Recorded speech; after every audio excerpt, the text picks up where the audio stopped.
اکثریتی آبادی والے علاقوں میں اس وقت کمی کس حد تک ہے، یہ صرف آپ اپنے ذہنوں میں رکھیں اور آپ تصدیق کریں گے کہ مسلمان اکثریتی آبادی والے علاقوں میں موجود مساجد اور مراکز کے لیے بھی فاضل علماء موجود نہیں ہیں۔ مساجد ہیں، مراکز بھی ہیں، لیکن فاضل برجستہ علماء نہیں ہیں جو اسلام شناس ہو، جو اسلام کو پیش کر سکیں اور پیدا ہونے والے سوالات کے جوابات دے سکیں اور اسلام کا دفاع کر سکیں۔ حتیٰ ہمارے اس وقت موجودہ مسلمان اکثریتی علاقوں میں بھی علماء کم ہیں۔ ہزاروں مساجد و محلہ، شہر اور دیہات ایسے ہیں جن کے لیے حتیٰ ایک مبلغ بھی نہیں ہے، ایک مبلغ بھی نہیں ہے۔ ایسے دیہات اور ایسے شہر موجود ہیں جہاں جو ہیں غیر مذہب والے نکاح پڑھتے ہیں اور نماز جنازہ پڑھتے ہیں۔ یہ اسی صوبے میں موجود ہیں۔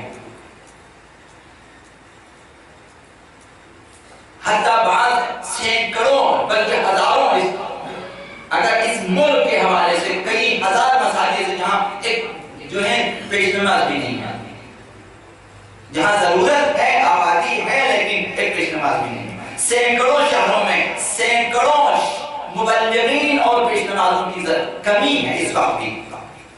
ہزاروں محلوں کی مسجدوں میں جماعت نہیں ہے، تبلیغ نہیں ہے۔ کئی ہزار ایسے مراکز ہیں یہاں، کئی ہزار کہ جہاں نماز جمعہ ہو سکتی ہے لیکن نماز جمعہ قائم کرنے والے نہیں ہیں۔ سینکڑوں شہروں اور دیہاتوں میں نماز جمعہ نہیں ہو رہی۔ بہت سے علاقوں میں حتیٰ ایک معمولی سا عالم بھی نہیں ہے جو نماز جعفریہ یاد کر کے وہاں تلقین اور نکاح اور یہ نماز وغیرہ پڑھا سکے۔ ایسے افراد کی بھی کمی ہے اس وقت۔ اگرچہ دنیا کے اکثر و بیشتر علاقے اور ممالک ابھی اسلامی نہیں ہیں، ہمارے ہاتھ میں نہیں ہیں، ہمارے اختیار میں نہیں، جو ہیں ان میں یہ کمی ہے، لیکن ظہور مقدس کے نظریے کے تحت آپ زندگی گزار رہے ہیں اور انتظار کر رہے ہیں۔ انتظار ظہور میں آپ لحظہ شماری کر رہے ہیں۔ آپ اس انتظار میں ہیں کہ ایک دن آقا امام زمان عجل اللہ تعالیٰ فرجہ الشریف ظہور فرمانے کو پوری دنیا پہ ان کی حکومت قائم ہو جائے گی۔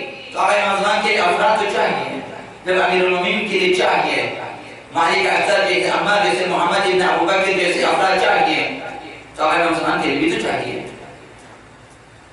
تو ایسے افراد کہاں سے لائیں گے؟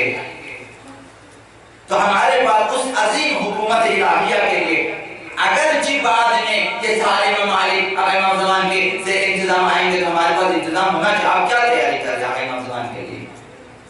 خالی بیٹھے ہوئے ہیں کہ آقا آ جائے تو ہم ایک جشن منائیں اور اس جشن میں سرمایہ دار لوگ کافی تعداد میں پیسے ڈالیں گے اور ہم لوگ آرام سے کھائیں گے دسترخوان پہ۔ اسی انتظار میں ہیں جس طرح آج کل جو ہمارے مطلب عید کے دنوں میں مثال دوسرے زبردہ شعبان یا اس طرح کے دنوں میں ہم کس انتظار میں ہیں کہ ایک جشن ہو جائے، اس میں کچھ کھانا پینا ہو جائے، کوئی تفریح ہو جائے۔ اب یہ تو ایک شیعہ کے لیے مناسب نہیں ہے۔ ہمیں بھرپور تیاری کرنی چاہیے۔ یہ ذہن میں رہیں کہ ساری دنیا آقا امام زمان کے زیر حکومت آ جائے گی اور اس کے آقا امام زمان کے افراد چاہیے، افراد و برجستہ سر فہرست ایسے علماء اور فقہاء چاہیے جو کہ آقا امام زمان کے مورد پسند، مورد قبول اور اسلام کا مدافع اور محافظ، ایسے افراد چاہیے۔ فکری اور فوجی اور دینی تمام حوالوں سے ہماری تیاری ہونی چاہیے۔ فکری حوالے سے بھی ہو، دینی حوالے سے ایسے علماء پیدا کریں اور جو ہیں طاقت کے حوالے سے بھی ایسے برجستہ جوان جو کہ لائق ہوں، جو کہ دفاع کر سکتے ہوں، جو کہ آقا امام زمان کے حملے کا ہو کر لڑ سکتے ہوں، ایسے جوان پیدا کریں، یعنی ایسے حزب اللہی پیدا کریں۔ لاکھوں برجستہ مقبول علماء کی ہمیں تربیت کرنی ہوتی ہے۔ تو شبائے جمعہ یہ دیکھیں کہ ممکن ہے آپ اپنے مردوں کے لیے بھی خرچیں، ممکن ہے کہ آپ اپنے جو ہیں اہلیہ کے لیے بھی خرچیں، لیکن دین کو مد نظر رکھیں۔ سب سے زیادہ ثواب یہ ہے کہ دین کا کا کوئی کام کریں اس طرح سے اگر آپ علماء پیدا نہیں کر سکتے کم از کم ایسے جوان تربیت کریں جو آقا نوجوان کے کام آ سکے. آپ اپنے پیسے کہاں ڈالے جا رہے ہیں مجھے نہیں معلوم. ڈالے جا رہے ہیں, دے رہے ہیں آپ پیسے, بہت سارے ایسے ہیں جو دے رہے ہیں, کھانے پینے میں دے دیتے ہیں. جیسا کہ میں نے عرض کیا ہے ثواب کا کام ہے لیکن آپ کھلائیں, لیکن اس طرح کھلائیں کہ وہ تربیت بھی حاصل کریں, مفت میں نہ کھلائیں کہ کھائیں صبح کو پھر بھوک لگے گی دوبارہ آپ کے پاس آئیں گے یہ ناشتہ, پھر آپ کھلائیں گے دوپہر کو پھر آئیں گے بھوک لگے گی, یہ سلسلہ رہے گا. آپ انہیں کھلا دیں, وہی لوگ جن کو آپ کھلانا چاہتے ہیں ایک شرط پہ کھلا دیں کہ وہ اپنی تربیت کریں, وہ اپنی خود سازی کریں. آپ اسے 10,000 20,000 دیں, بولے تم ایک دینی اور برجستہ جوان بن جائیں, میں آپ کو 10 کی جگہ 20 دے دوں, 20 کی جگہ 40 دے دوں. مفت میں دیے جا رہے ہیں کہ بس کھاؤ گزش کرو, کھاؤ گزش کرو. کم از کم ایک جوان کو آپ دیتے ہیں تو اس پہ نماز جماعت کی شرط لگائے, کم از کم تو نے نماز جماعت میں ہے تمہارا راشن میرے سامنے.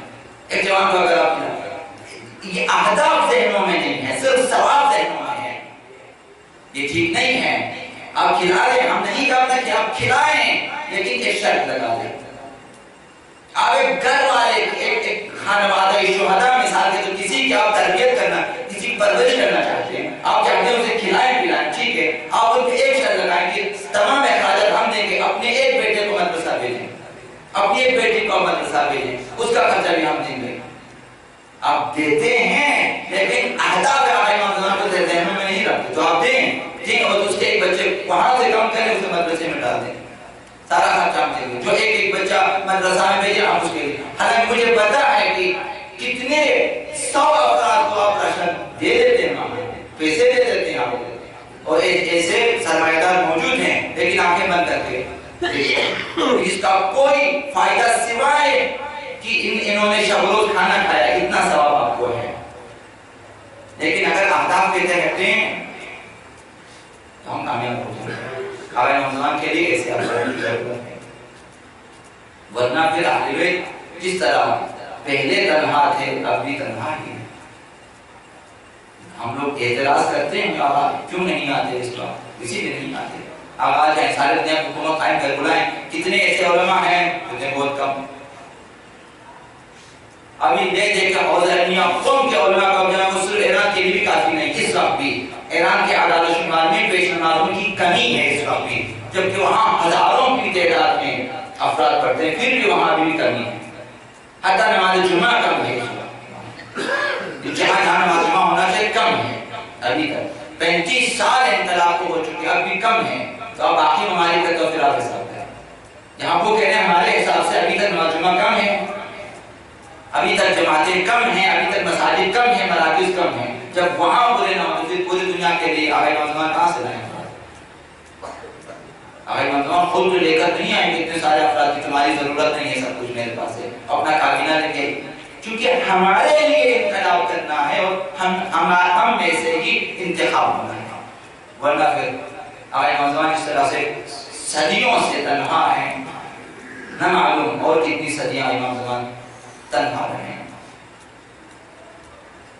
اہل بیت کے رونے کا ہدف یہ ہے, اہل بیت کس لیے روتے ہیں؟ اس لیے روتے ہیں کہ لوگ بیدار ہو جائیں. جیسا کہ آپ کو معلوم ہے کہ ہم اہل بیت سے کیا چاہتے ہیں, اپنی دنیاوی حاجتیں, ہمیں اپنی دنیاوی حاجتیں اہل بیت سے, ہم سمجھتے ہیں کہ اہل بیت جو ہے بعض آفیسروں کی طرح ہے کہ جو نرم دل ہیں, جب ہم لوگ جاتے ہیں کہ وہ درخواست پہ سائن کرتے ہیں اور ہماری حاجت پوری ہو جاتی ہے. اہل بیت اس مقصد کے لیے نہیں ہے. اہل بیت پوری دنیا پہ عالمی اسلامی حکومت قائم کرنے کے لیے, اہل بیت حکومت قائم کرنے کے لیے, اہل بیت تمام کفر و شرک کو ختم کرنے کے لیے ہماری مدد اور تعاون کی ضرورت ہے. یہ اصل ہے.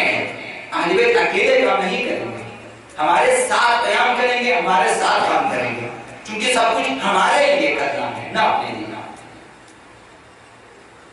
ورنہ آقا امام حسین علیہ السلام کو دیکھا اپنے کربلا میں تنہا. تنہا کس پہ تھا؟ دنیا دیکھ رہی تھی کہ تنہا ہے. خبریں تو ان تک پہنچی ہیں کربلا میں کیا ہو رہا ہے. اور کربلا کوئی چھوٹی جگہ بھی تو نہ تھی, آپ کو معلوم ہے تاریخ میں آیا کہ کم از کم فوج یزید کی تعداد 30,000 فوج جمع ہو جائے. اس وقت کی آبادی نہ تھی وہ کم ہونا اور سب گولوں پہ پیدل آتے اور شہروں سے گزر گیا اور اعلان ہوا ہے تمام اسلامی شہروں میں چرچا ہے کہ آقا امام حسین نے مدینہ چھوڑا ہے. مکے میں آئے ہیں خطوط دیکھیں 18,000 خطوط کم ہیں تو کس کو پتہ نہیں؟ پتہ ہے کربلا ہے فرزند رسول گھیرے معلوم ہے. لیکن کربلا میں آپ دیکھیں